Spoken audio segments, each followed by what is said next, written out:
Tad dēļas nokrāsots, un tagad būs lākošana.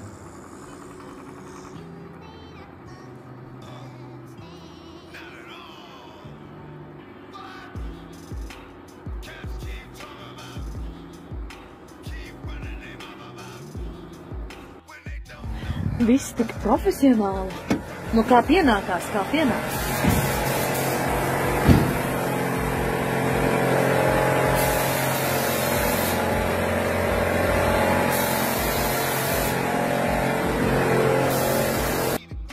Dēļas ir nolakotas, ir gruži, bet to jau saslīpēs kaut kādu ēdienu būs viss jāuzliek apakaļ. Un tad paskatīsimies, cik ļoti ir pielāgota krāsa, jeb krāsa atšķirība. Tas, kad viņš tik vienkārši pēc kola taisīts un kā tā sistēmā tāpat viss atšķirās. Tumšs ir tumšs. Kaut kā man liekas, ka šeit ir vairāks spīdums iekšā nekā tajā krāsā, jo es pirms tam, ka pirmo laku uzpūtis to mazo detaļu iznes ārā un pielika pie mašīnas daudz maz. Tāpēc mašīna visi apšīkāt un tā tālāk viņam būs jāpulē, arī vēl pulēs pēc tam kaut kad. Tā kā, redzēsim, kā būs, bet cerēsim, ka tā jāatšķirsies, tad atšķirsies minimāli.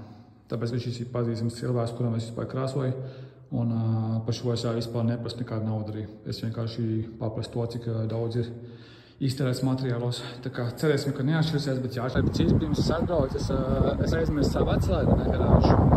Un es viņam prasīju, vai viņš ir mājās, viņam ir vēl gan atslēga. Un viņš reāli nopļauj speciāli zāli tieši tur, kur man iebraukt, to viņš teica, ka jāsagaida ciemiņi vai viesi, vai kā viņš teica.